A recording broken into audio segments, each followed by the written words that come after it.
Et je vais inviter tout de suite les premiers intervenants de la première table ronde à nous rejoindre sur ce plateau. Mathieu Brevière, directeur du pôle études engineering. Je vais appeler Stéphane Waldman, qui est là en tant que directeur adjoint chef de service transition numérique. Frédéric Saison, directeur de la concession Altitude Infra de Cap Grand Littoral. Et bien évidemment, Jean-Pierre Pitié, qui est là pour ArcelorMittal Digital Lab, stratégie de transformation industrielle. Et pour ouvrir cette première table ronde, François Lavallée nous a rejoint. Je vous invite, François, à prendre ce premier micro et je vous laisse ouvrir cette belle réunion. Ah, il y a un petit bouton. Il y a un petit bouton sur le bazar et normalement ça marche. Voilà. Oui, écoutez, bonjour à tous. Merci d'être là. Quand Frédéric me demandait de venir, je lui demandais ce que je venais faire ici d'ailleurs, parce que déjà, ce type de réunion sur la 5G, à quoi ça sert? Parce que comme je travaille souvent à Paris, j'ai un peu quitté le territoire au niveau industriel. Moi, je pensais bêtement que la 5G, c'était déjà partout. Et que tous nos industriels bénéficiaient de cette puissance de réseau. Donc, voilà, donc je suis quand même très heureux que la communauté urbaine, que bien entendu le Grand Port Maritime et vous tous puissiez quand même offrir à nos industriels, à toutes nos entreprises, la 5G qui est indispensable. Pour ça, je pensais que c'était déjà fait, mais je pense qu'il faut vraiment accélérer, parce que l'avènement de l'IA fera qu'on aura besoin de plus en plus de puissance, quelles que soient les entreprises d'ailleurs, parce que même dans les entreprises de services, on voit bien qu'on a besoin de plus en plus de puissance. Et donc il est temps de mettre en place tout ce dispositif. Il est temps et ça devient urgent. Alors je pense que vous êtes là pour en discuter. En tout cas, je fais le rapporteur des entreprises du Dunkerquois et aussi quand mon boss est de surveillance du port et le président de la CCI, bien entendu le président de l'écosystème D. Il est temps vraiment qu'on puisse avoir cette change partout. Ça fait longtemps qu'on en parle tous les deux. Et c'est vrai que je pense qu'on a pris du retard. Et, il faut rattraper le retard. Donc allez-y, travaillez, faites en sorte qu'on soit tous bien connectés pour qu'on puisse bien développer notre économie. Voilà. En tout cas, merci à tous d'être là aujourd'hui et je vous souhaite un bon colloque. Merci. Merci à vous.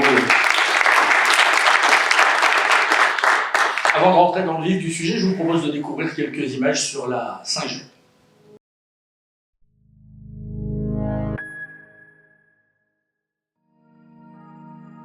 Capteurs, caméras, machines, véhicules. Les territoires produisent aujourd'hui des millions de données en continu. Gérer les infrastructures, optimiser les ressources, sécuriser les espaces publics. Les usages s'intensifient. Les besoins de réactivité deviennent immédiats. La 5G privée est un réseau mobile dédié, déployé à l'échelle d'un site ou d'un territoire. Elle connecte les équipements, transmet les données en temps réel et apporte un haut niveau de performance. Même en forte sollicitation, elle garantit des communications stables et continues. Les données restent localisées sur le territoire. Les accès sont maîtrisés. Les usages prioritaires sont garantis. La 5G privée renforce la sécurité et affirme la souveraineté des territoires. Dans l'industrie, la 5G privée permet d'automatiser les processus, de superviser les équipements à distance et d'optimiser la production. Dans l'événementiel, la 5G privée permet de connecter les équipements, de transmettre des flux vidéo en direct et d'améliorer l'expérience du public. Déployer un réseau dédié à l'échelle d'un territoire, superviser les infrastructures, optimiser les bâtiments, améliorer les services publics. Avec la 5G privée, les territoires accèdent à une vision en temps réel.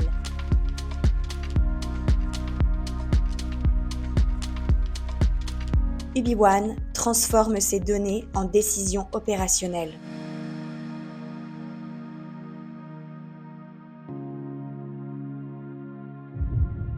La 5G privée permet de connecter. UbiOne permet de piloter. Connecté pour vivre mieux demain, on va planter le décor. Merci à Martine Arlabos, qui est vice-présidente du développement économique local, de l'enseignement supérieur et de numérique, de nous avoir rejoints. Merci à vous, Martine. Alors, ma première question va se tourner tout de suite sur Mathieu Brevière, qui est directeur du pôle études énergie. Mathieu, pouvez-vous nous présenter Écosystème D et sa mission sur le territoire dunkerquois? Oui, bonjour à tous, bienvenue dans ce bâtiment. D'abord, ça fait plaisir qu'on vous accueille ici. Écosystème D, alors, piqûre de rappel, je suis obligé d'y passer, on est un groupement d'intérêt public. En ce sens, on est financé par 4 grandes instances, la communauté urbaine de Dunkerque, le Grand Port Maritime, la CCI Littoral et la communauté de communes de Florent. Ça permet de brosser quand même le décor de ce qu'est Écosystème D. On n'est pas là pour faire de l'argent, on est vraiment un dispositif au service du territoire. Et l'objectif d'Écosystème D, c'est vraiment le développement économique, le rayonnement, et de mettre en interface les collectivités, le territoire, les entreprises et les industriels et l'habitant. On a un territoire qui est très particulier, historiquement, avec des enjeux qu'on évoquera tout à l'heure. Et donc Écosystème D, le cœur des missions, c'est ça. Et il y a un volet au sein d'Écosystème D qui est important, qui est l'accompagnement à la transition au sens large. On parle beaucoup de décarbonation, de transition énergétique, la transition et l'adaptation au changement climatique pour les entreprises, et le numérique en fait partie. Alors, quels sont les grands enjeux, hein, vous en parliez juste avant, industriels et environnementaux, auxquels le territoire fait face aujourd'hui? Alors, vous n'êtes pas sans savoir que le territoire est un territoire industriel historique, avec ses contraintes environnementales et ses impacts environnementaux forts, et puis un territoire qui, pendant quelques décennies, une dizaine, vingtaine d'années, a subi les crises, la désindustrialisation, et c'est un peu endormi. Et donc il y a un vrai dynamisme qui est réapparu il y a quelques années maintenant, autour de dispositifs de financement de l'État que la collectivité, la communauté urbaine de Dunkerque à l'époque, sur lesquels la collectivité s'est positionnée. Donc on parle de territoire d'innovation, et donc on embarque en fait les dispositifs de financement de l'État pour le territoire, et c'était un peu logique. Ça a permis de redynamiser le territoire en termes de développement économique, en travaillant en forte interface avec les industriels. Les enjeux, ils sont la décarbonation, et quand on parle de ça, ça paraît parfois abstrait dans vos entreprises et industries. Vous connaissez ce sujet, et ça veut dire qu'en fait, notre territoire, il rejette quand même 20% des émissions industrielles de France en CO2. Donc c'est un vrai enjeu pour tenir les objectifs européens, français et européens de décarbonation. Décarbonation, donc, un territoire qui a aussi subi des contraintes environnementales en termes de qualité de l'air, et un territoire qui est fortement impacté aussi, et qui sera fortement impacté potentiellement par l'adaptation, par le changement climatique, notamment sur les sujets de l'eau, la protection des inondations. Donc de forts enjeux environnementaux et les impacts industriels, et on a la nécessité, et j'insiste là-dessus, d'accompagner, c'est le rôle d'Écosystème D, le tissu industriel à s'adapter à ces nécessaires transformations et des impacts environnementaux. Et ma dernière question pour vous, en quoi les infrastructures numériques, comme un réseau privé 5G, peuvent-elles accélérer la transformation industrielle locale? Aujourd'hui, et c'est un peu repris dans la vidéo que vous venez de voir, les enjeux ils sont pour les industriels, et dans un contexte de compétition forte au niveau mondial, des enjeux de souveraineté, de sécurité, et puis un enjeu fort, et donc la 5G peut permettre de répondre à ce type de sujet, et deux, ça permet aux entreprises existantes ou à venir, alors c'est deux sujets d'ailleurs, aux entreprises existantes, aux industriels existants, de ne pas louper le coup d'après de la transition numérique, de l'amélioration des procédés, qui vont être des enjeux forts pour être encore compétitifs demain vis-à-vis de l'industrie qui se fait sur d'autres territoires. Donc c'est fortement important. Et deux, ça doit permettre, cette 5G, le numérique au sens large, doit permettre aussi d'accompagner l'implantation de nouvelles entreprises, de start-up. On a quand même quelques sujets autour de start-up qui pourraient s'implanter et accompagner le développement industriel du territoire. Merci à vous, Mathieu. Stéphane Batman, directeur adjoint, chef de service transition numérique à la communauté urbaine de Dunkerque. Alors pourquoi la communauté urbaine soutient-elle ce type d'infrastructure numérique industrielle, Stéphane? Bonjour à tous. Alors, la communauté urbaine de Dunkerque, elle a le rôle, la compétence d'aménagement numérique du territoire. Et si je refais un petit peu l'historique, dès 2009, les élus ont eu l'intuition que le numérique allait être un levier du développement économique, un levier d'attractivité, un levier pour la compétitivité aussi des entreprises. Et c'est dans cette optique qu'elle a confié à un délégataire l'aménagement d'un réseau fibre optique à destination des entreprises. Ça, c'était la première étape. Et aujourd'hui, nos élus, l'année dernière, ont souhaité faire un nouveau pas en avant, peut-être, on va dire, un pari sur l'avenir, en se disant aujourd'hui le sujet technologique majeur, notamment pour les nouvelles implantations industrielles, pour le monde portuaire, etc., c'est la 5G privée. Et donc, voilà, c'est dans ce cadre que nous avons prolongé la délégation de services publics avec Altitude Infra pour développer ce nouveau réseau. Ma deuxième question, en quoi la 5G privée peut-elle bénéficier aux usages propres de la collectivité? Alors effectivement, ça peut aussi, on parle là bien évidemment à une majorité d'entreprises, mais ça peut servir aussi les propres services du territoire, des collectivités, de la communauté urbaine, mais aussi des communes. Moi, j'identifie 3 sujets sur lesquels il va falloir qu'on travaille. Le premier, c'est sans doute la mobilité. Mathieu en a parlé, gros enjeu de décarbonation du territoire, et bien, évidemment ça passe par aussi la question de la mobilité. On va avoir notamment des besoins en termes de mobilité des travailleurs pour aller sur la zone ouest. Bon, là on a des sujets, vous avez peut-être entendu parler du projet d'Urban Loop, qui peut être une hypothèse de travail, en tout cas avec des besoins en termes de mobilité autonome. Donc là, la 5G peut y répondre. On a un deuxième sujet qui a aussi été évoqué, qui est la sécurité. Alors, on va plutôt parler nous de sécurité urbaine, bien sûr police municipale, police intercommunale, pourquoi pas. On a parlé d'intelligence artificielle, la question des caméras intelligentes se pose aujourd'hui bien évidemment, en tout cas c'est pourquoi pas là aussi une hypothèse de travail. Et puis le dernier sujet qui est finalement peut-être à la croisée de ces deux sujets-là, à Dunkerque on a une politique événementielle importante, l'accueil de grands événements. Vous avez sans doute tous en tête les vols de légende, le Tour de France, pour ne citer que cela, la bonne aventure. Quand on accueille des milliers de visiteurs sur ces manifestations-là, et bien forcément, ça peut créer des problématiques de saturation de réseau, notamment pour les organisateurs. Donc là, la 5G, ça peut être une opportunité aussi pour sécuriser l'interconnexion des services, les communications entre les organisateurs, la diffusion des images, les terminaux de paiement pour les commerçants, etc. Merci à vous Stéphane. Je vais me tourner maintenant vers Frédéric Saison, qui est le directeur de la concession Altitude Infra Dunkerque Grand Littoral. Frédéric, plantez-moi le décor, pouvez-vous nous présenter rapidement la DSP? Oui, bien sûr, je savais que ça va passer après Stéphane, ça allait me demander des propos. Et voilà, donc je suis un peu en Louise. Donc en fait, c'est une DSP qu'on occupe et qu'on opère depuis 2010. Le projet de la collectivité, c'était les entreprises. Couvrir l'ensemble des zones d'activité, couvrir l'ensemble des sites publics, donc 100% des sites sont couverts. On a un peu plus de 700 sites aujourd'hui en service, donc c'est plutôt une belle réussite. Notre schéma il est assez simple, on est opérateur d'opérateurs, ça veut dire que nos clients sont des opérateurs de service. Aux industriels de consulter, d'avoir le choix. Et la grosse force, c'est qu'une fois que la fibre est installée dans l'entreprise, on peut changer d'opérateur de service et garder l'infrastructure sans devoir en déployer et financer. Ensuite, ce qui est important pour nous, c'est notre présence locale. C'est l'ADN de notre boîte. On est 15 personnes à Dunkerque, 1800 en groupe.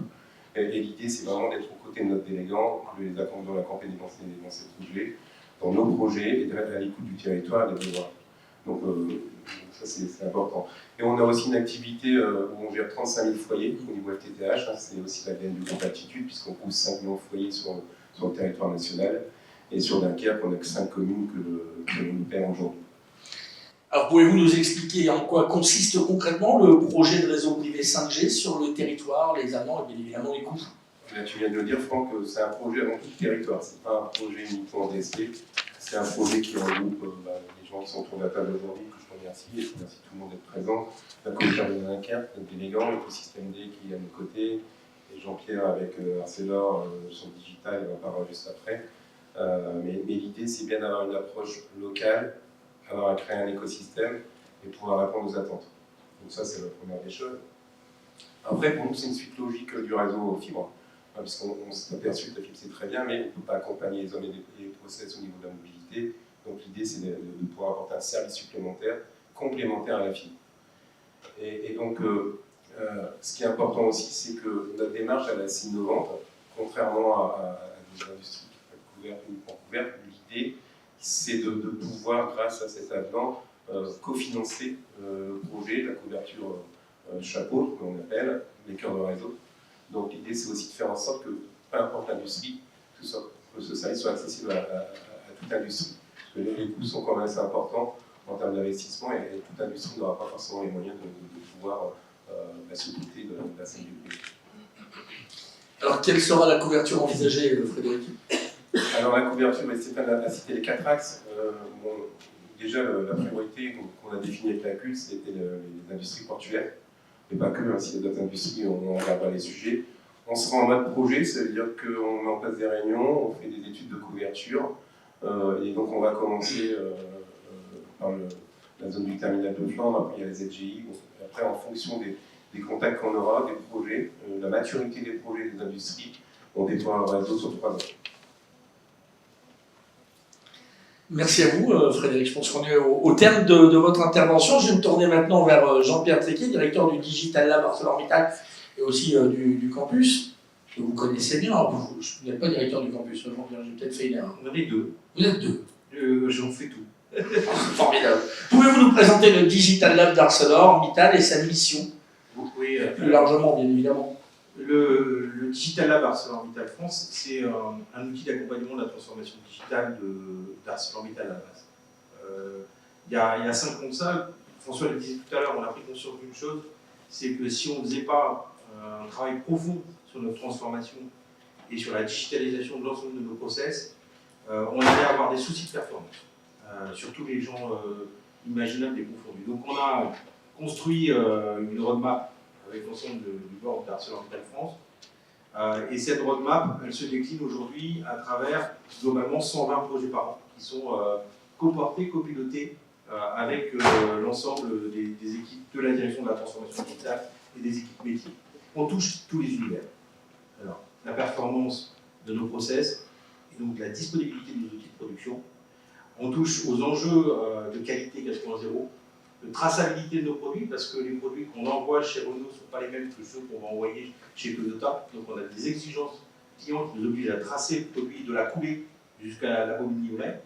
On a des enjeux de sécurité sur des sites comme le nôtre, de sûreté et de sécurité, sites avec des zones classées CVSO, et avec des enjeux de cohabitation homme-piéton qui sont majeurs.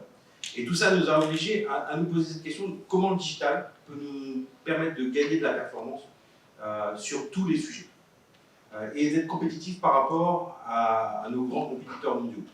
François l'a évoqué tout à l'heure, et c'est un enjeu majeur pour toutes les entreprises.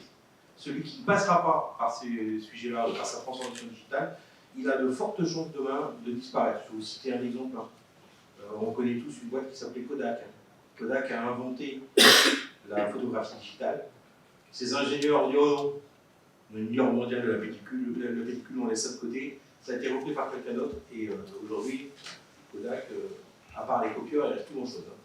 Donc il faut avoir ça en tête, c'est-à-dire qu'une boîte qui ne se préoccupe pas de sa transformation digitale est une boîte qui va avoir des soucis. Alors dans cette dimension-là, le Digital Lab, en fait, il vient accompagner toutes nos équipes projets sur 3 volets. On fait de l'accompagnement de la transformation digitale et de la montée en compétence de toutes nos équipes et on bench les solutions possibles sur le marché. On travaille avec des startups pour inventer un certain nombre de solutions qui n'existent pas. Ça, c'est le premier aspect, c'est l'accompagnement à l'innovation. Deuxième dimension qu'on apporte à travers le Digital Lab, c'est de la formation. C'est-à-dire qu'on a monté un organisme de formation dans lequel on retrouve différents partenaires, des industriels, des institutionnels comme la Chambre de commerce et d'industrie. Et on a vocation à offrir des offres de formation dédiées à la transformation digitale et à tous ces volets. Et puis, troisième plot, c'est comment on accompagne la transformation du territoire à travers toute une série d'éléments. Donc, le Digital Lab, il fait tout ça aujourd'hui, et il apporte ces briques-là en interne et en externe. Sur quel sujet de transformation digitale travaillez-vous aujourd'hui chez ArcelorMittal France? Tous.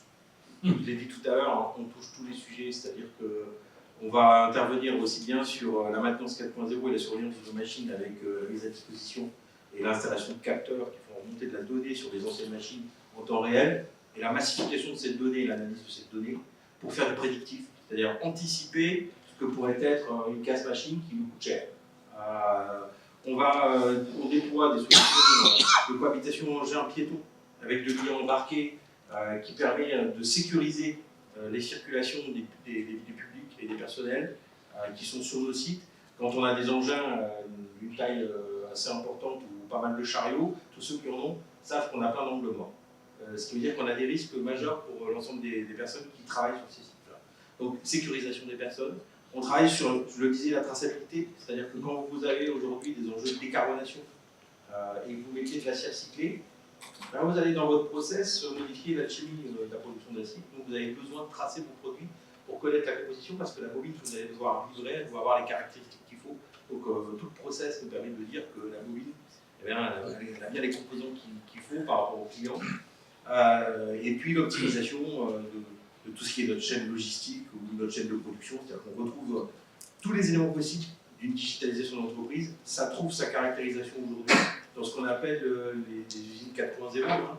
On en a une qui sort de terre, qui est celle des aciers électriques, qui est en train de rentrer en activité sur la première tranche et puis qui rentrera en activité sur la tranche 2 d'ici une année.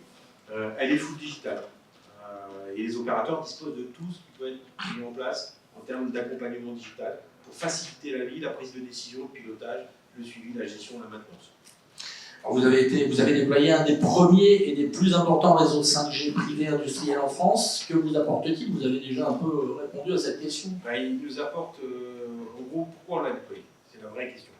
On a répondu à l'appel à projet de l'État à l'époque pour être un site d'expérimentation nationale sur la 5G privée. On y a répondu parce que, comme d'autres industriels ou d'autres acteurs du secteur portuaire qui sont dans la salle, quand vous êtes sur des sites industriels qui ont des installations où le métal est ultra présent, la circulation des ondes, elle est quelque peu perturbée. Donc les couvertures classiques, Wi-Fi, 4G public, etc., on trouve des limites et on est obligé d'opérer de la redondance. Deuxièmement, quand vous commencez à déployer des solutions où vous avez de la donnée massive en remontée, ça a été dit, ça a été montré dans le film, et vous avez besoin de pouvoir faire remonter cette donnée en temps réel et de pouvoir du coup disposer de la même offre que ce que vous auriez sur de la fibre optique, mais que vous n'êtes pas capable d'avoir sur du Wi-Fi. C'est la deuxième raison pour laquelle on est parti là-dessus, parce qu'on avait besoin, par rapport à la mobilité des hommes, par rapport à la couverture de nos sites industriels et de nos bâtiments industriels, et par rapport à tous les enjeux de sécurisation que j'évoquais tout à l'heure, c'est-à-dire que les équipements qu'on met aujourd'hui sur les locomotives pour sécuriser le refoulement des trains et les salariés qui travaillent sur nos sites, ils ont besoin d'avoir une réactivité qui est équivalente à celle de la fibre. Et donc, la seule solution qu'on ait pour avoir une bonne couverture sans avoir un câble derrière une locomotive, ce qui n'est pas très confortable, on va dire comme ça, ou sans avoir un câble derrière un chariot, c'est de passer à la 5G. C'est pour ça qu'on est passé là-dessus. Alors, que pensez-vous, pour terminer votre intervention, que pensez-vous de l'initiative de déploiement d'un réseau 5G privé sur le territoire? Et quel rôle le Digital Lab va-t-il jouer autour des enjeux de développement des usages de la 5G dans l'industrie, les ports et les services du territoire? Je peux en penser que du bien, parce que dans ma vie antérieure, j'ai été directeur de la communication et du digital à la Pointe Urbaine, et on avait initié ce dossier-là. On l'avait initié d'ailleurs à l'époque avec ArcelorMittal et le Grand Port Maritime, quand il y avait eu l'appel à projet. Donc on arrive à l'aboutissement de ce qu'on s'était dit il y a quelques années, il y a 5 ans, quand nous on a initié le projet chez ArcelorMittal France. Et aujourd'hui, je trouve que pouvoir offrir à l'ensemble des industriels ce que nous on connaît, sans avoir besoin d'avoir le niveau de compétences qu'on a nous intégré pour gérer, administrer et faire fonctionner les réseaux, c'est un grand confort pour l'entreprise. C'est rapporter ce service-là sur un territoire, c'est super important. Maintenant, la deuxième brique, et elle correspond à la question que tu poses, c'est comment le Digital Lab va accompagner ça, qu'est-ce qu'il va pouvoir faire. Ben, c'est simple, c'est qu'on travaille avec le territoire depuis maintenant quelques années autour du Digital Lab, avec des programmes d'ouverture de la connaissance sur le digital en direction des entreprises. Et ben, on a décidé d'aller plus loin On a déposé un dossier France 2030 Hauts-de-France avec l'écosystème D. Dossier dans lequel il y a 2 plots, un plot incubation, qui est accompagnement de la création de start-up sur des sujets dédiés, et un plot autour d'un campus des transitions digitales utilisant la 5G. Ce campus-là, c'est nous qui allons l'animer. On va mettre à disposition toute la compétence acquise depuis maintenant plusieurs années. Les bases de connaissances qu'on a sur les startups, puisqu'on en a eu à peu près 340 en 3 ans, donc on a tous les offres de solutions déjà pré-identifiés, avec lesquels, en fonction des besoins qui émanent d'une entreprise ou du territoire, on est capable de, éclairer l'entreprise sur des choix, lui faire comprendre à un moment donné quelle est la solution qu'elle peut déployer chez elle, et puis l'éclairer aussi sur sa roadmap, parce que je crois que le plus important, c'est de se dire, quand on fait un sujet de transformation digitale, c'est qu'est-ce qu'il apporte comme valeur ajoutée à une entreprise et en quoi il me fait gagner de la performance. Et donc derrière ça, le campus qu'on va animer va proposer cet accompagnement-là sur les entreprises industrielles, portuaires et les offreurs de services au territoire. Merci à vous, messieurs. Je vais inviter à me rejoindre sur ce plateau maintenant Jean-Baptiste Lacourte, responsable programme 5G du groupe Altitude, Loïc Lecomte, directeur des systèmes d'information, et Guillaume Rochette. Merci, messieurs, de bien vouloir prendre place. On va développer maintenant ce qu'est le réseau 5G. Allez-y, je vous laisse le temps de vous mettre en place. Ma première question ira à Jean-Baptiste Lacourte, responsable du programme 5G du groupe Altitude.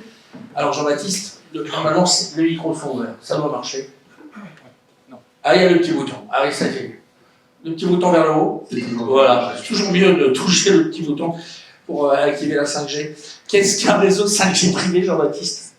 Effectivement, bonjour à tous, c'est une bonne question qu'on pose souvent. Il y a eu des bribes de réponses qui ont pu être faites au cours des échanges précédents, mais je vais essayer de vous expliquer sans rentrer trop dans la technique. Après, en tout cas, c'est ce que j'ai l'habitude de faire. Donc, un réseau privé 5G, c'est un réseau mobile dédié, indépendant des réseaux publics. Ça, c'est un élément qui est important, c'est vraiment de se donner quelque chose qui nous parle des réseaux mobiles qu'on connaît habituellement dans nos usages particuliers, mais il faut le transposer à nos usages professionnels et entreprises et industriels. Donc là-dessus, ça doit vous donner un élément de contexte sur ce qu'est ce type de réseau qu'on peut être amené à déployer sur le territoire. C'est un réseau mobile dédié qui est adapté aux entreprises et aux industriels pour les usages professionnels B2B. C'est un réseau qui n'est pas construit pour adresser des usages grand public. Ce n'est pas un réseau qui est ouvert au grand public. Ce n'est pas un réseau qui sera finalement accessible depuis n'importe quel téléphone mobile. On va identifier et sélectionner les utilisateurs qui auront accès à ce type de réseau. Ça, je pense que quand on parle d'infrastructure, de socle technologique, j'en parlerai peut-être un petit peu après, en termes d'avantages, c'est important de se rendre compte que ce socle technologique, c'est pour des usages professionnels, c'est pas pour nos usages de tous les jours, de surf, de streaming, etc. C'est ciblé sur ces usages-là. Donc on va vraiment, dans la structure de ce type de réseau mobile, j'y reviendrai juste par la suite, l'adapter aux usages industriels et le sélectionner. Ce qui est important quand je parle de ça et que je dissocie la notion de réseau public, mobile, mais des réseaux privés, c'est aussi pour se dire qu'en fait, on ne démarre pas d'un réseau public adressé avec des usages pour particuliers, qu'on va adapter aux professionnels. On va tout de suite les construire en prenant en compte les besoins des entreprises et des professionnels. Donc on n'a pas la même, je dirais, origine et la même réflexion initiale quand on va travailler sur ce type de réseau. Quand on va faire le choix des composants qui constituent une architecture de réseau privé, on va tout de suite le réfléchir pour les usages professionnels. On va le dimensionner pour les usages des professionnels. On va réfléchir à la sécurité, la résilience, les équipements qu'on choisit par rapport aux contraintes également de souveraineté, on en a parlé tout à l'heure.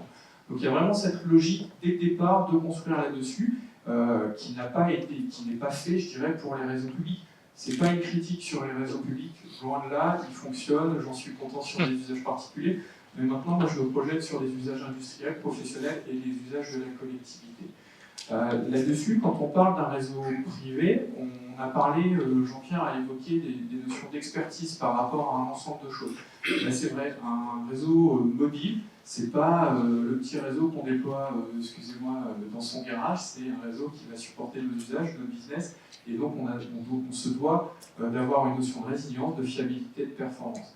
Donc on va faire des choix sur, par exemple, ce qu'on appelle un cœur de réseau. Le cœur de réseau d'un réseau mobile, c'est le cerveau. C'est ce qui va piloter l'ensemble de votre réseau, des radios, des antennes, le trafic des utilisateurs, l'authentification et la sécurité.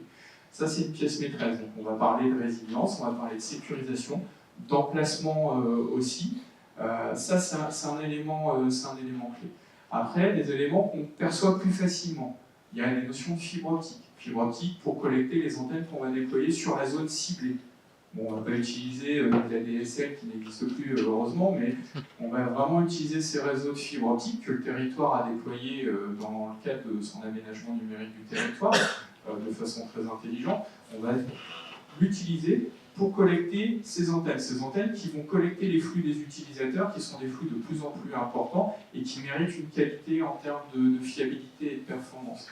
Derrière, à sa fibre optique, on a les antennes. Les antennes, on va les positionner, c'est ce qu'on perçoit, nous, dans notre quotidien, quand on lève la tête un petit peu sur les bâtiments. C'est ces choses-là. Et enfin, vous avez la partie utilisateur, la partie des devices. C'est finalement les grands composants, sans rentrer trop dans le détail. Après, si vous le souhaitez, par la suite, moi, je suis disponible pour en discuter, mais c'est les grands composants d'un réseau mobile. Et c'est des éléments qui sont essentiels pour construire correctement les réseaux, définir les couvertures. Justement, l'objet de cette réunion-là, c'est aussi d'identifier les réflexions, les besoins que vous pourriez avoir pour correctement identifier la couverture. Un réseau privé, avec l'initiative de la collectivité, c'est cibler les zones de pertinence. On n'est pas là pour créer des réseaux n'importe où. Les réseaux publics le font déjà très bien, ou en tout cas en partie sur le territoire avec des engagements de leur part. Néanmoins, c'est de cibler ces zones, en mode ce que j'appelle moi tâche de léopard. Donc on va identifier les besoins, on va cibler, on va réfléchir les couvertures, on va les adapter et on va les valider. Ça aussi, c'est un principe de construire un réseau privé. On ne va pas ouvrir de façon très large ce réseau, c'est vraiment cibler là où il y a de la pertinence. Bon, alors quels sont concrètement les avantages que propose un réseau 5G privé ? Sur les avantages, j'ai donné quelques pistes. Vous avez donné des pistes. Ouais, j'ai donné quelques pistes. C'est toujours intéressant de comprendre un peu comment c'est constitué, de réfléchir à cette démarche pour comprendre les avantages que ça peut avoir. Pour moi, je définis souvent les réseaux privés avec 4 éléments et 4 atouts, dont un, je dirais, qui est vraiment porté par les industriels en eux-mêmes. C'est pas la responsabilité de ceux qui vont déployer le réseau, c'est vraiment votre responsabilité en tant qu'usager de ce type de réseau, mais qui dépend finalement de 3 piliers importants et de 3 atouts. Il y a le premier pour moi, c'est la notion de performance. Je l'indiquais au préalable, on construit ces réseaux-là dans une optique de performance. Dans une optique de performance en termes de débit, oui, ça c'est ce qu'on connaît aussi dans notre usage particulier, c'est d'avoir du débit qui nous permet d'utiliser correctement nos applicatifs, d'avoir suffisamment d'expérience utilisateur, je dirais de répondre à une expérience utilisateur dans votre environnement. Il y a cette notion aussi de latence, voilà, de s'assurer que dans votre environnement industriel, dans les entreprises, on a toujours ce sujet de latence, de s'assurer qu'on ait une performance de transfert de qualité par rapport à un usage professionnel. Parfois, quand on est particulier, on peut accepter que des fois, on n'ait pas le débit ou qu'on n'ait pas ce genre de performance sur ces types de réseaux. Quand on est sur des réseaux d'entreprise, on a besoin que ça fonctionne au moment où on a besoin et qu'on ne soit pas pénalisé par un amas de visiteurs à un instant. Donc ces notions de performance, pour moi, c'est le premier pilier et le premier avantage qui est essentiel. Il y a un deuxième élément qui est cette notion de sécurité. C'est des éléments qui sont essentiels dans le cadre de votre activité, sécurité et souveraineté. Donc ces 2 points, dans la structure des réseaux, dans l'échange que vous pouvez avoir sur ce genre de sujet-là, c'est un élément essentiel. On va faire transiter sur ce réseau des informations essentielles pour vous dans le cadre de votre activité. On doit vous garantir des notions de sécurité, de cloisonnement entre les différentes entreprises, entre les différents flux, même au sein de l'entreprise. Vous pourriez avoir des applications et des flux qui sont peut-être moins critiques que d'autres ou sur lesquels vous pourriez sentir aussi une adhérence en termes de failles de sécurité plus importante, et comment aussi vous cloisonnez ces éléments-là au sein du réseau. Et donc ça, c'est des choses qui sont essentielles au niveau de l'avantage. Le troisième, en termes d'avantage, c'est cette notion de fiabilité. Je l'ai déjà dit un petit peu précédemment, mais vous avez un réseau de ce type-là, qui fonctionne au moment où vous en avez besoin, sans être pénalisé par d'autres éléments. Et ça, c'est un atout essentiel. C'est initié par la phase de construction. Comment je le dimensionne, comment je le construis, par rapport à vos besoins, pour faire qu'il soit vraiment fiable. J'évoque un élément, mais on a, nous, à une époque, déployé il y a 3 ans, lors d'un événement, un réseau privé pour des usages. Il y avait quasiment 500 000 visiteurs sur une zone à un instant T. Les réseaux mobiles, moi j'ai fait le test avec le réseau privé, le réseau public. J'arrivais pas à faire de streaming ou à partager la vidéo avec des amis sur mon réseau public. Le réseau privé, ça fonctionnait. C'est pas les mêmes usages, c'est pas les mêmes dimensionnements, oui, mais pensez aux organisateurs qui utilisent les réseaux publics pour leurs besoins propres à ce moment-là, qui sont pénalisés par les gens qui font du streaming. Donc là, la notion de fiabilité est importante. Et tous ces éléments-là, ces 3 éléments-là, c'est important pourquoi? C'est important pour votre business, pour vos process. Finalement, c'est un socle technologique et derrière, l'enjeu pour vous, c'est de travailler sur vos procédés, vos process, et vous assurer que ça fonctionne. Derrière, ce socle technologique, c'est la base. Ce qui fait la valeur de cette partie-là, c'est les usages que vous allez embarquer. Et pour moi, c'est vraiment le sens de votre responsabilité et de votre implication quotidienne sur vos process et vos applications métiers que vous allez embarquer sur ce type de réseau. Vous avez déjà quasiment un peu répondu à ma 3e et dernière question vous concernant. Pouvez-vous nous parler des grandes familles d'usage de la 5G? Ouais, tout à fait. Bon, j'en ai parlé, mais j'ai encore plein de choses à dire. Après, je vais laisser aussi là. Vous avez 5 minutes. Il y a aussi encore des choses. Vous avez 5 minutes, je vais Oh, bah super. Bon, j'ai largement le temps. Ouais, tout à fait. Bah, dans les grandes familles d'usage, je vais prendre juste un petit peu de recul. Je ne vais pas forcément faire des focus sur vos environnements respectifs, hein, même si j'ai déjà beaucoup parlé avec différentes personnes, que ce soit sur le territoire de Dunkerque, mais éventuellement sur d'autres territoires. Mais je vais prendre un peu de recul. La 5G, quand on parle de 5G, ce qu'il faut savoir, c'est que c'est un standard international. On parle de 5G en France, on parle de 5G au niveau de l'Europe, à l'international. Donc c'est une technologie qui repose sur l'international, sur des standards qui sont très précis et qui évoluent au fil du temps. C'est une technologie qui évolue, qui n'est pas remise en question. Alors vous allez me dire 5G, 6G, la standardisation, les protocoles ne seront pas remis en question parce qu'on passe d'un chiffre, on change de chiffre. Pour tout vous dire, maintenant, on va peut-être même parler de XG parce que ça va tellement vite qu'en fait, à un moment, à remplacer les chiffres, ça devient tellement compliqué sur les supports de communication.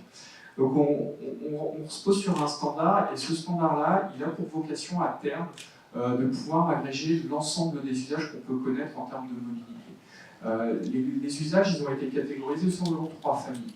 Tout d'abord, une famille où on va parler beaucoup de bande passante, d'usage en termes de bande passante. Ça, c'est le premier usage qu'on connaît en temps particulier. Quand on nous a vendu la 5G, si je vous pose la question, je pense que vous me direz « Ah bah oui, on a eu plus de débit ». Bon bah ok, ça on a coché la case, c'est la première catégorie d'usage pour la 5G, ou pour faire du streaming, des jeux vidéo, faire des caméras de surveillance appliquées avec de l'IA. Ça, c'est tous ces enjeux de cette première famille. La deuxième famille, c'est ce qu'on va appeler faible latence. Faible latence, je me projette un peu, tout ce qui est voiture autonome, tout ce qui est robot, AGV dans les environnements industriels, tous les usages qui vont nécessiter du temps réel. Voilà, une vraie problématique au niveau du temps réel. Ça, c'est une deuxième famille d'usage. La troisième famille d'usage, c'est l'IoT. C'est tout ce qui est capteurs sur lesquels, à date, vous entendez des sujets autour du LoRa, etc. Donc la 5G, ce protocole-là, doit évoluer pour embarquer à terme sur son réseau l'ensemble de ces usages-là. C'est quoi le troisième point? L'IoT. C'est quoi ça?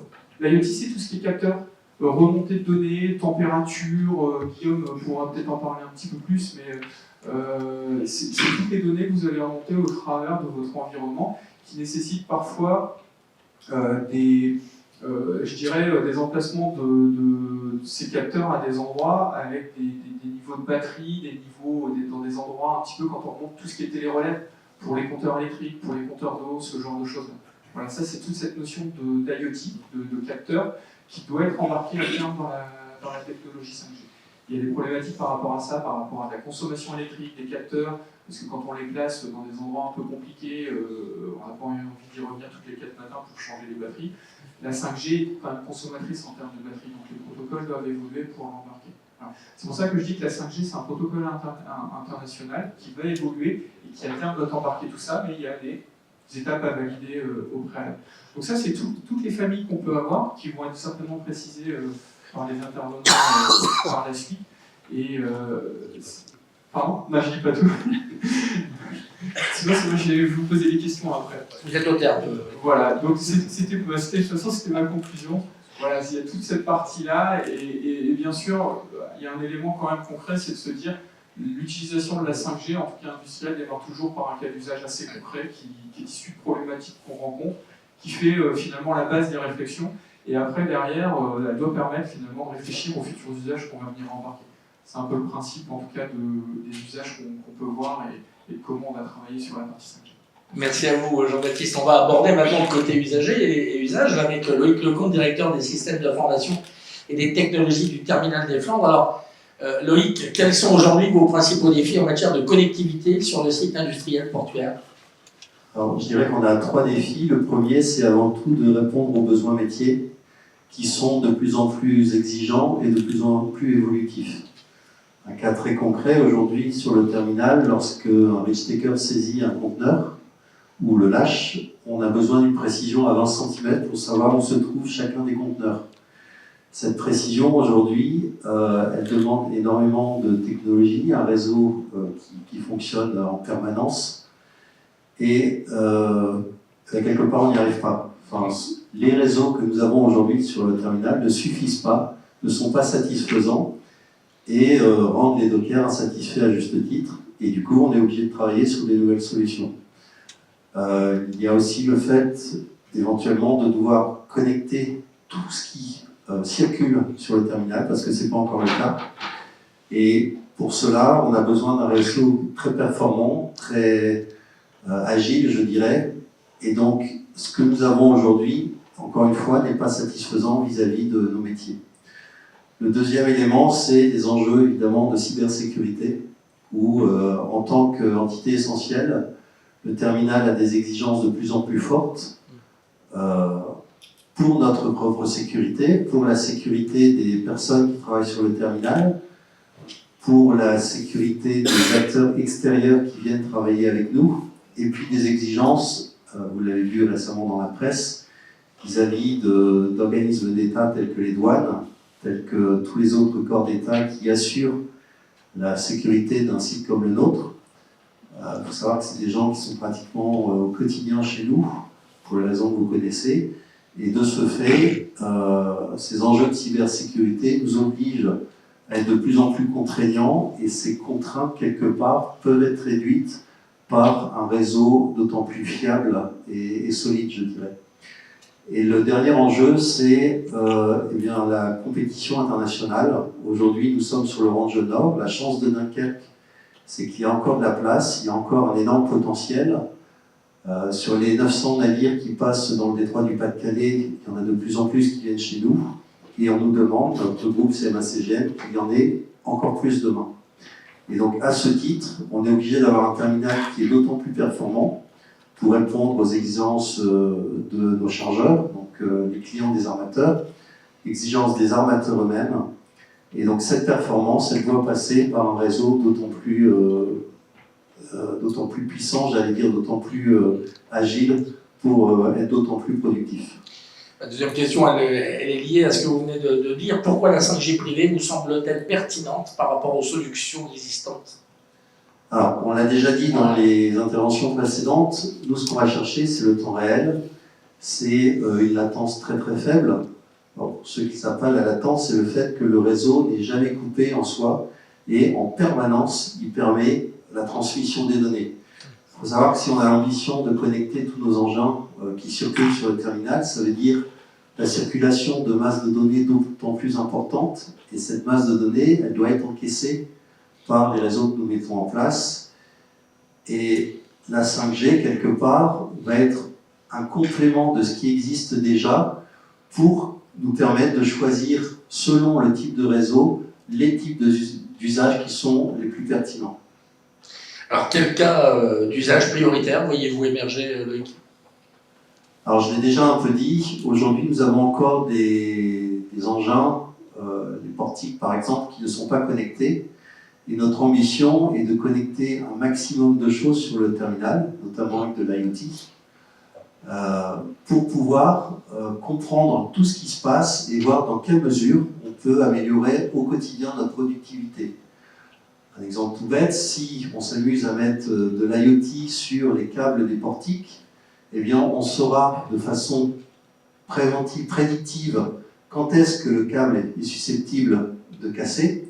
Et du coup, plutôt que d'avoir à subir le fait qu'il est cassé à un moment où évidemment je ne le voulais pas, eh bien on peut assurer une maintenance préventive et du coup organiser ce changement de câble et du coup moins en pâtir sur la productivité du terminal.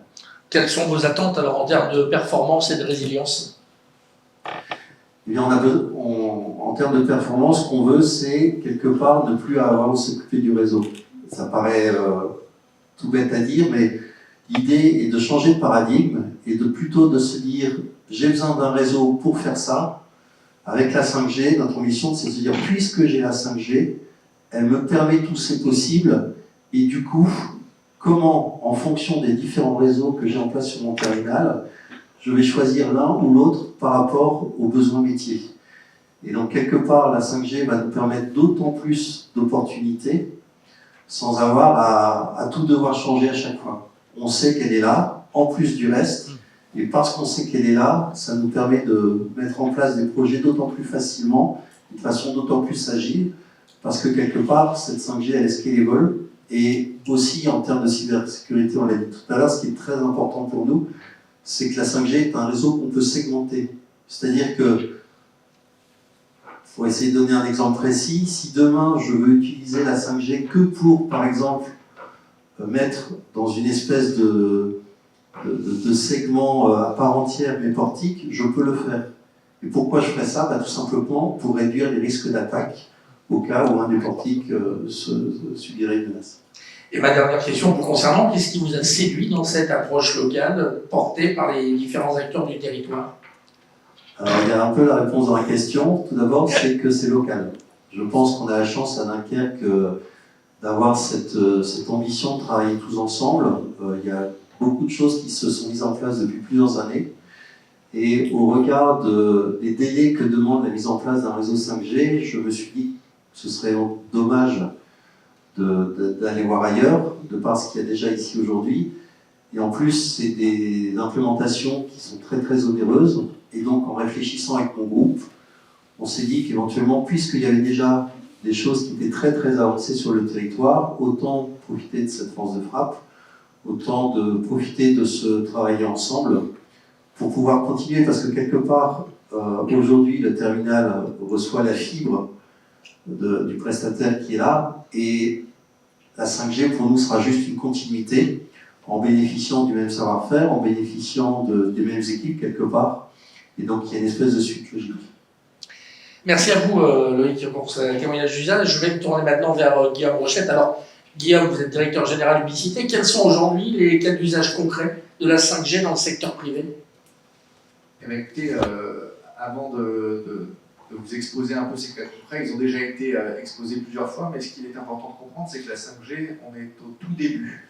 On est au tout début de la 5G, de l'histoire de la 5G, et je pense qu'elle va avoir un impact bien plus important que ce qu'on peut imaginer aujourd'hui. On voit, vous pouvez, oui, tout à fait, sur les cas d'usage, on va y revenir, mais aujourd'hui, à chaque endroit où chaque seconde peut tout changer sur la production, où il y a des besoins de sécurité accrus, où il y a des besoins de souveraineté, la 5G privée rendra une promesse bien plus importante que celle qu'on imagine aujourd'hui. Tout à l'heure, on évoquait les devices, l'IoT, toute la connectivité et ces terminaux qui vont nous aider à mieux piloter les territoires et les entreprises sont à leur tout début. On sait qu'il y a pas mal de choses qui se préparent, et comme on a connu un nombre exponentielle de nouveaux cas d'usage sur le LoRa, sur l'IoT. On sait qu'on va connaître le même impact et le même enjeu sur la 5G. Donc, dans le monde de l'industrie, avant tout, l'industrie, elle doit produire. Donc, cette 5G, elle vient accélérer les processus, elle vient piloter les robots, elle vient générer de l'économie. On sait que dans les grands entrepôts, aujourd'hui, les robots sont assez impressionnants d'ailleurs dans la gestion des stocks, la rapidité à laquelle ils peuvent aller et la façon de ne pas rentrer en collision, ce qui est un point important. La 5G privée et le réseau pleinement fait pour cela. On a plusieurs exemples, donc ces robots de gestion d'entrepôt. Il y a des robots aujourd'hui qui gèrent des parkings de véhicules. Et donc il y a des entreprises qui ont économisé, qui ont gagné plus de 20% de surface en utilisant la 5G privée sur ces robots, puisque les robots avaient cette capacité de stocker les véhicules de manière beaucoup plus précise et beaucoup plus, je dirais, optimisée, et donc sans construire de nouvelles surfaces, sans avoir de travaux importants à générer, ils ont pu récupérer une capacité de stockage de 20%. Donc, je pense qu'on ne mesure pas à quel point, finalement, en termes d'impact économique et en termes de fonctionnement, ça va nous aider. Garantir la qualité, vous l'évoquiez tout à l'heure sur Arcelor, sur l'IA qui vient analyser les chaînes de production, qui vient analyser des résultats en bout de chaîne, même si ce lieu est très loin, alors cette capacité de temps de latence qui est évoquée, donc ça c'est extrêmement important. Continuité de connectivité également. On sait aujourd'hui qu'on peut, sur une chaîne de production, pousser de l'information. On avait un cas sur un constructeur automobile allemand qui pousse de l'information, tout le software, tout au long de la chaîne de production. Et en fait, ils ont gagné du temps de production, puisque pendant que la machine est construite, finalement, on pousse tous les softwares qui sont maintenant assez importants dans des véhicules. Et donc, tous ces processus, toutes les gestions d'alerte aussi, la supervision de ces grands entrepôts ou ces grands stockages extérieurs avec des drones automatisés qui peuvent se déclencher sur alerte ou faire des rondes pour s'assurer que tout se passe bien. Tout ça sont des cas d'usage qui sont d'ores et déjà disponibles, et peut-être pas encore assez répandus, mais on sait que ça va venir très rapidement. Et puis la modularité. La modularité, c'est des chaînes de production aujourd'hui qui peuvent produire différents types de voitures, différents types de matériel dans les mêmes usines, avec des modules qui s'interconnectent et qui s'adaptent en fonction des commandes clients. Et aujourd'hui, la 5G permet de ne pas avoir de câblage réseau à refaire, et simplement l'alimentation électrique. Et donc, cette grande modularité est permise aujourd'hui par la 5G. Donc, encore une fois, on gagne en productivité. Et puis, parfois, sur les extensions d'entreprise, les extensions d'activité, la 5G peut éviter du câblage, éviter je dirais de la connectique un peu plus lourde, et démarrer tout de suite des nouveaux sites de production. Donc ça, c'est un peu l'ensemble des cas d'usage. Je pense ne pas en avoir oublié énormément. Il y a aussi, bien sûr, la partie... la 5G va remplacer le Wi-Fi. Je pense qu'on est assez d'accord pour dire que dans les entreprises, il est fort probable que ça remplace le Wi-Fi. Il est fort probable que ça remplace le DECT. Et finalement, c'est aussi un axe de simplification des infrastructures, de simplification des administrations, aussi techniques des DSI, je pense. Et on est au début de cette révolution informatique et IT dans les entreprises qui doit amener à plus d'efficacité, plus de simplicité et plus de capacité à faire sur un seul et même réseau. On était donc là dans le secteur privé. Même question, mais dans le secteur public. Quels sont les principaux cas d'usage ? Alors sur les collectivités, on est sur des enjeux différents, bien sûr, mais le territoire ne peut pas s'arrêter. La continuité des services rendus par le territoire est primordiale. Mais avant ça, si on évoque un petit peu le sujet qui est abordé aujourd'hui par la communauté urbaine de Dunkerque, c'est aussi un fabuleux phénomène d'attractivité, puisque la capacité de proposer à des industries, à des entreprises, à des PME, des services 5G qui sont aujourd'hui limités à des grandes entreprises de par des investissements qu'ils nécessitent, c'est un fabuleux atout de l'attractivité du territoire et de conservation et de développement finalement économique du territoire. En tout cas, on le pense et on fera tout pour que ça le soit. Mais effectivement, pour l'usage en propre de la collectivité, on peut parler de la collectivité des services des actionneurs à distance qui peuvent être des pompes de relevage, des pompes d'actionnage de bassins de rétention d'eau. Il y a aussi toute la partie sécurité. On parlait de l'équipement des polices, mais bien évidemment, aujourd'hui, on sait mettre des caméras mobiles sur les policiers qui sont connectés en 5G, qui remontent à un centre de supervision urbain ou centre de supervision départemental, et qui permet d'avoir cette grande interactivité pour être encore plus efficace sur le terrain. On parle aussi de caméras autonomes. Sur certains événements, on a la capacité aujourd'hui sur des pylônes autonomes en termes de batterie et solaire d'avoir une caméra qu'on peut monter rapidement et avoir une perception périphérique de ce qui se passe, avec l'IA qui peut amener effectivement énormément de détection d'incendies, d'événements particuliers. Donc ça, ce sont des éléments sur cette partie sécurité. Les drones, on en a parlé également. Mais donc c'est tous ces nouveaux usages et ces nouveaux enjeux qui nécessitent la 5G privée. Ce qu'on peut dire aussi, c'est que la partie maintenance, maintenance des équipements, peut être un réel atout avec la 5G privée. On a aujourd'hui des casques qui permettent à des techniciens d'être assistés à distance, et pour sécuriser finalement ces communications, la 5G privée est aussi un élément intéressant. Et puis ensuite, probablement la partie mobilité. Sur la partie mobilité, aujourd'hui, on sait que dans un bus, grâce à la 5G, grâce à des équipements, on peut compter le nombre de personnes qui rentrent dans le bus, filmer, la partie bien sûr comportement dangereux qu'il peut y avoir par les usagers, mais c'est surtout la statistique qui peut être remontée pour optimiser des tournées de bus quand ils sont trop pleins, quand ils ne le sont pas assez, finalement savoir à quels horaires il faut adapter les heures de passage et la fréquence finalement de ces éléments. Donc ça amène de l'analyse, du comptage. Bien sûr que c'est une autoroute pour l'IA, une autoroute pour la donnée territoriale et pour finalement mieux accompagner nos politiques dans la gestion globale de nos territoires. Et puis il y a les véhicules autonomes, alors qu'il est aujourd'hui plus évident sur des sites industriels, puisque avec des éléments, un périmètre plus construit. Mais on peut imaginer rapidement que finalement ces véhicules autonomes dépassent les bornes de nos grandes entreprises et puis arrivent dans le service public. Voilà un petit peu sur ces enjeux. Il y a aussi la partie événementielle, on en a parlé un tout petit peu, mais il y a énormément d'éléments qui permettent de rendre les événements. Tout à l'heure, vous évoquiez la partie terminaux de paiement. Sur les événements, mais on sait à quel point vous avez plusieurs milliers de personnes en un même endroit, à quel point finalement la saturation du réseau public ne permet plus d'avoir les commerçants qui font leur commerce et qui génèrent finalement de l'attente et de l'insatisfaction. Ça fait partie de ces éléments assez importants qui vont nous faciliter la vie dans les années à venir. Donc en conclusion, aujourd'hui, on peut dire que la 5G privée, elle est présente, la technologie est aboutie, les cas d'usage vont s'accélérer dans les années à venir, et la différence se fera finalement dans notre capacité à en faire un outil d'innovation et dans les usages qu'on va en développer. Et je pense qu'on a c'est une formidable opportunité pour tous, et pour les territoires et pour les industries, de devenir compétitifs, de générer l'innovation et de reprendre le lead sur un certain nombre d'éléments. Merci à vous, c'est très, très intéressant. Alors, on arrive maintenant au temps d'échange.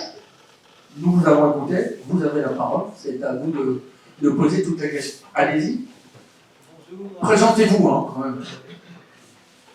Je suis Philippe Ranouchi, je suis le PDG de SNF Locrine. C'est la belle photo qu'on voit des 5G. Vous nous avez bien vendu la 5G et je pense que dans cette salle, on est persuadé qu'on est capable de faire beaucoup de choses. Moi, j'ai 3 petites questions. La première, c'est en termes d'architecture. Comment vous voyez les choses, en particulier dans le cadre d'un déploiement des antennes, parce que je pense que la 5G nécessite beaucoup d'antennes. Et comment vous appréhendez le fait qu'une entreprise, par exemple, n'est pas intéressée par la 5G, mais qu'il est nécessaire d'installer une antenne chez elle pour pouvoir alimenter, entre guillemets, le voisin. Donc ça, c'est la première question. La deuxième question, même si ça a été simplement, on n'a pas abordé ce point-là, c'est comment vous voyez le financement? Parce qu'il y a beaucoup de projets où on est très content, on voit que ça a beaucoup d'intérêt, mais quand on ne doit pas être payé, quand on demande qui va payer, là il n'y a plus personne. Et le troisième point, c'est en termes de timing, comment vous voyez par exemple un développement dans le Port-Ouest? Qui répond? Je peux prendre le point. Est-ce que Fred...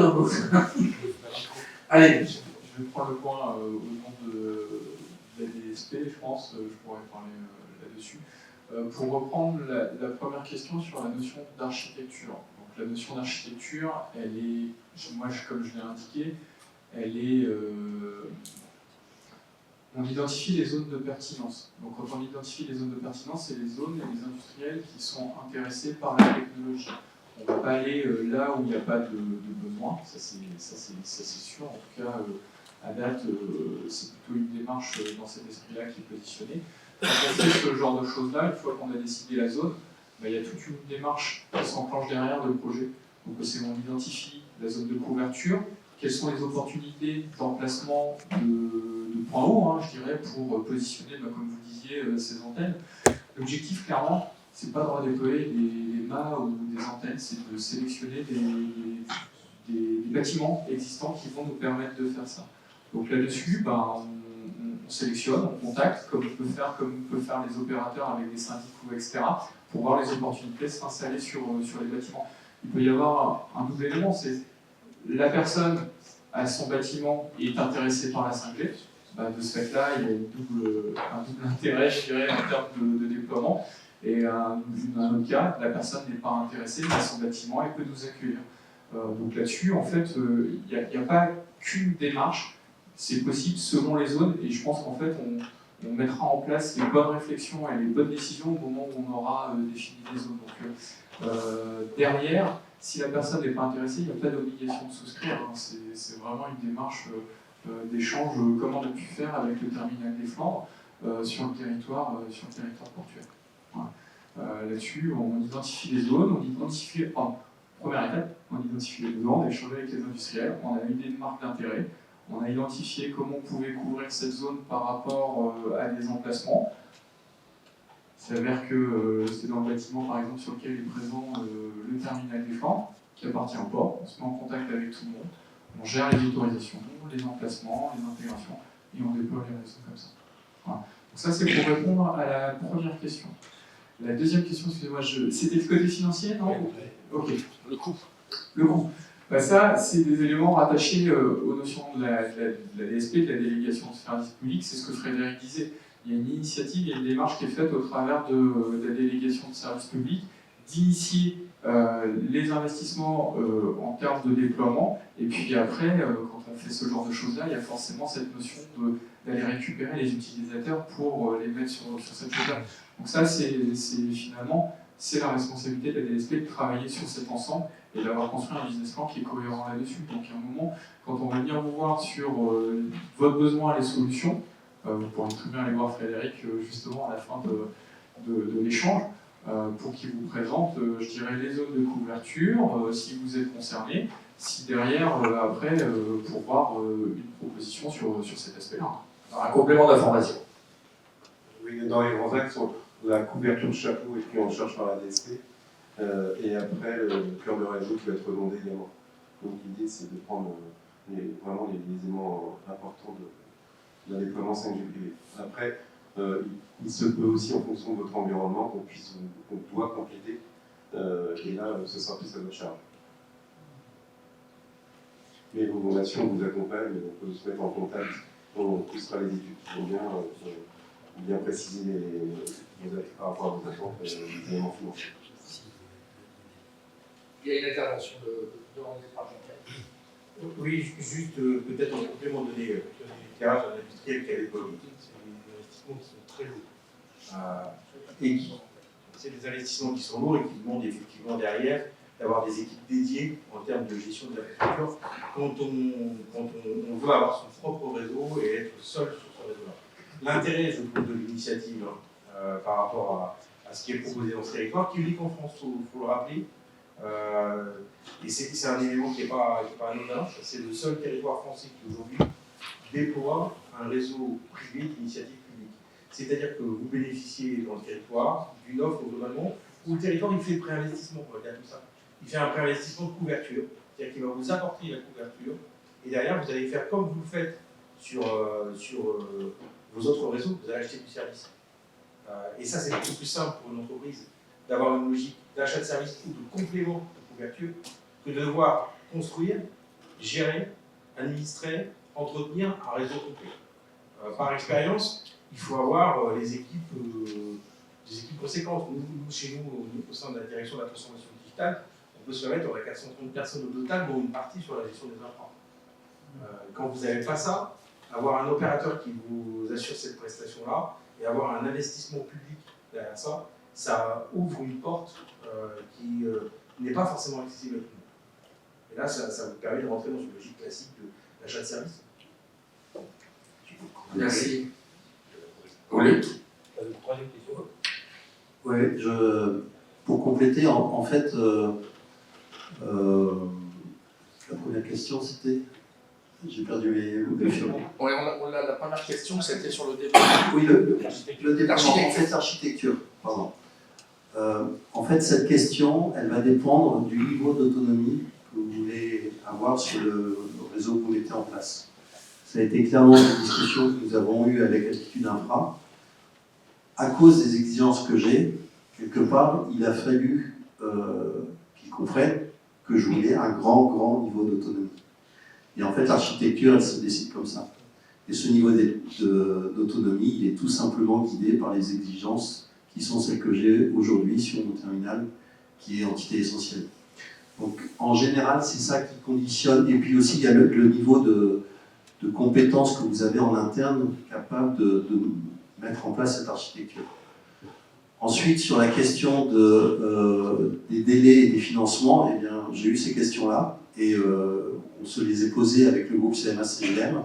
Et quand j'ai réexpliqué la démarche qui était faite localement, ils m'ont clairement dit bah, Loïc, de ce que tu nous racontes, on pense que ça ira plus vite et ça coûtera moins cher. Donc vas-y, continue. Et tant que tu avances et que tu nous dis comment ça avance, si on a l'impression qu'effectivement ça va plus vite et ça coûte moins cher, continue. Parce qu'en gros, la plus grosse ligne budgétaire, c'est clairement l'acquisition des fréquences.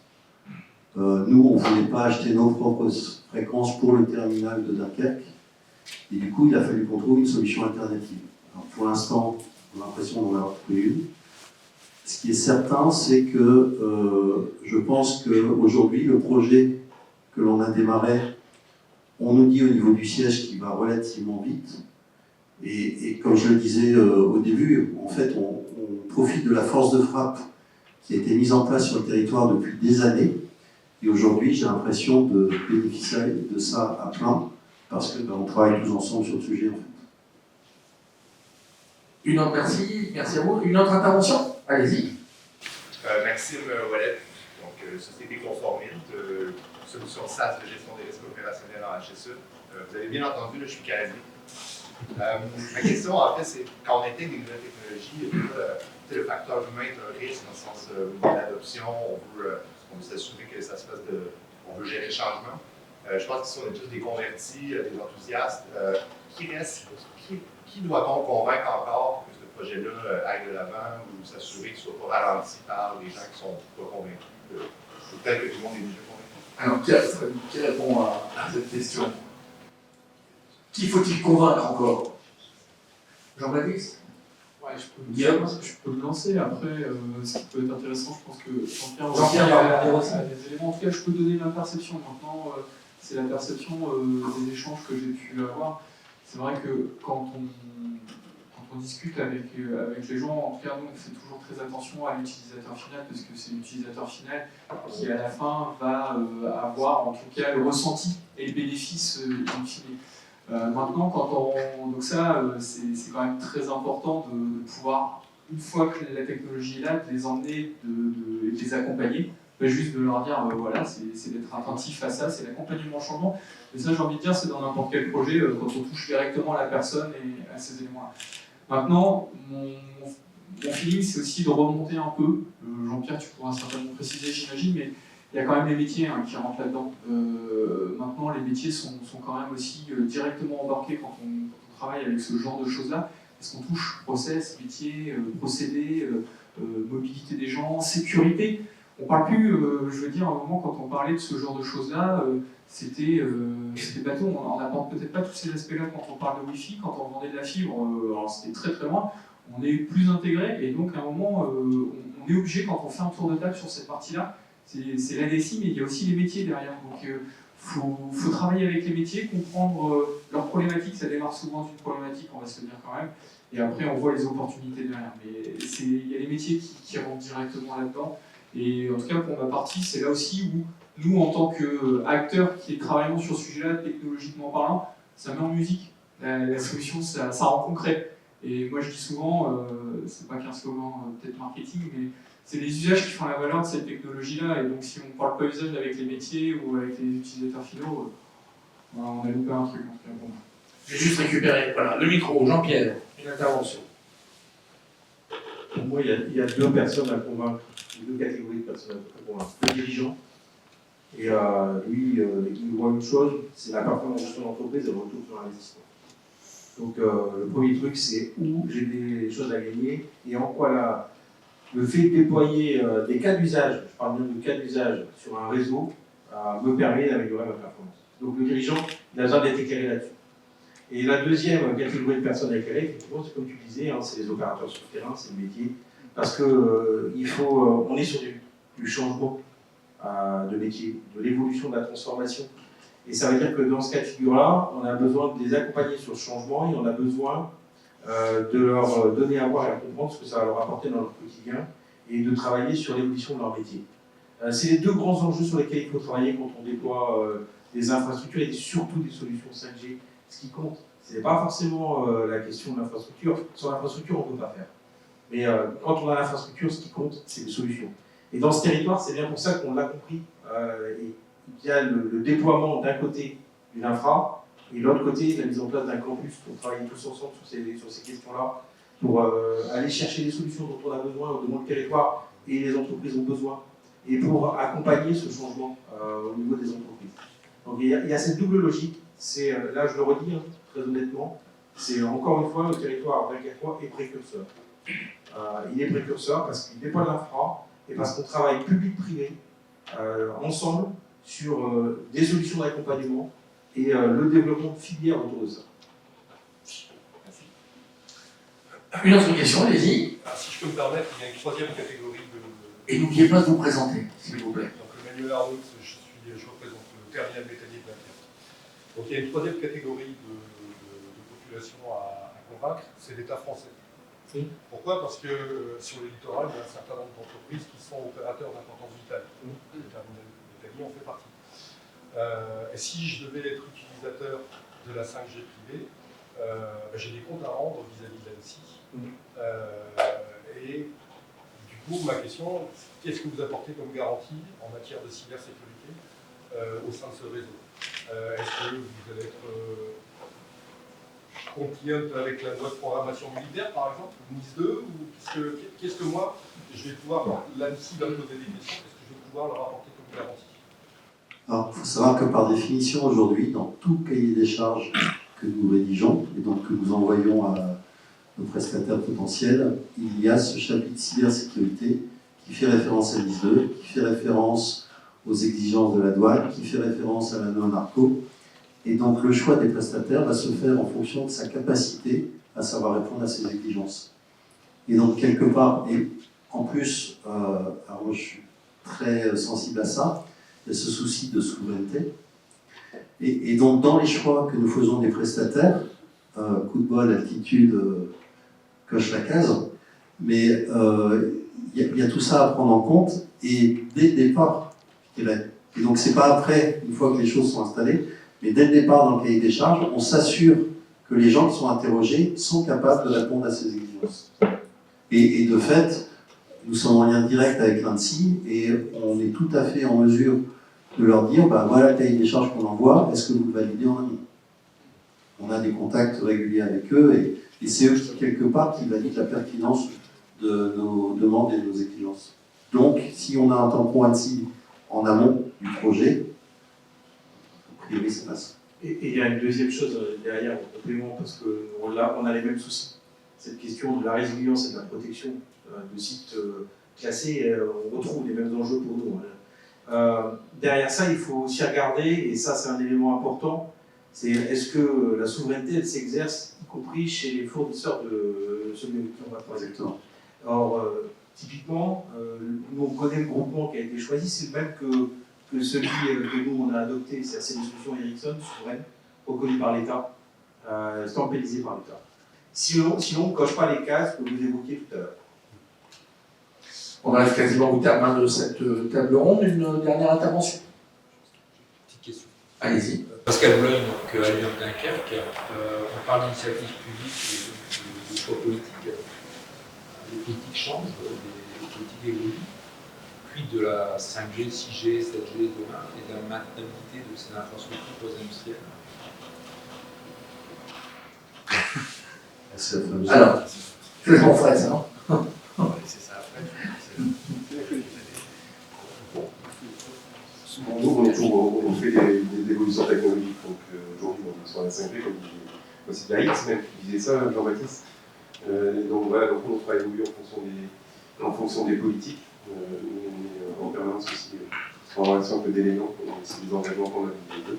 Donc, si demain, on passe sur une 6 ou une 7, et si on en sera en capacité technique de faire évoluer, on fera évoluer.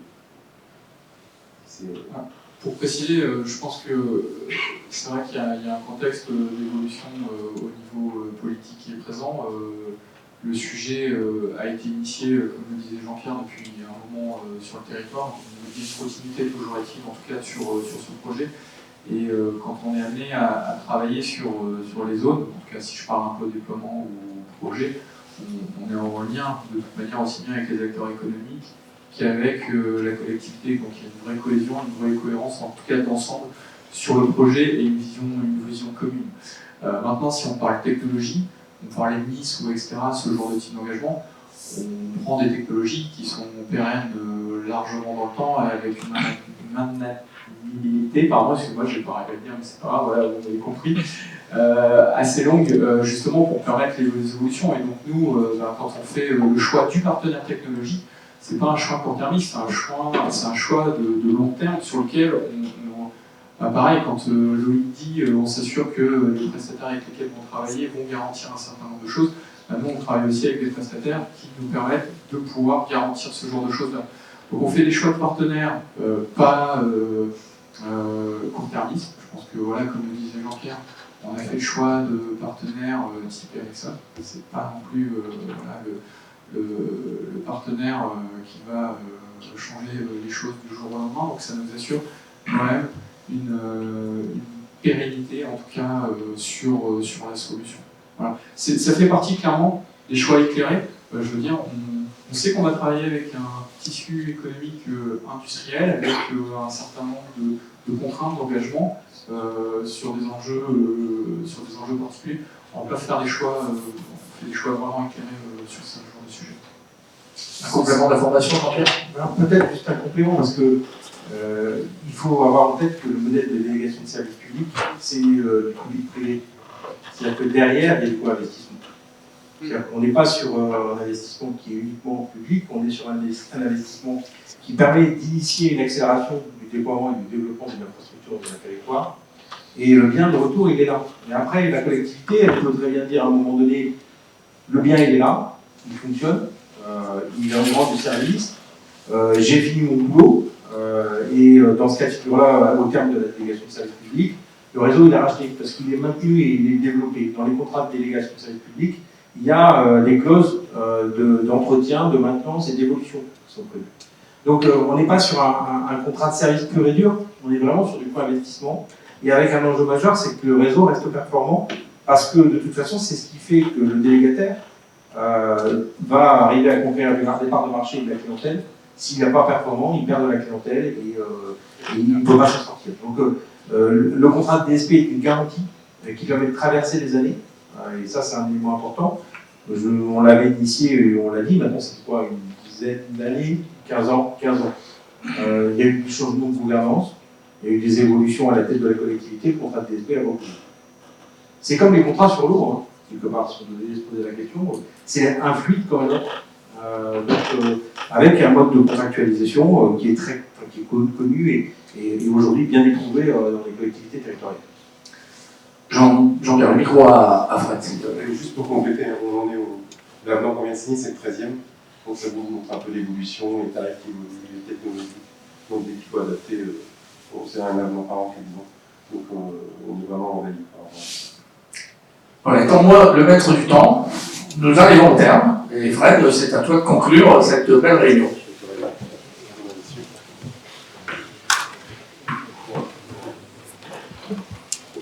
Merci Franck. Déjà, je voulais remercier Écosystème D de nous avoir mis ce beau bâtiment à disposition. Merci Mathieu, merci aux équipes. Je voudrais remercier Martine, je ne sais pas où elle est.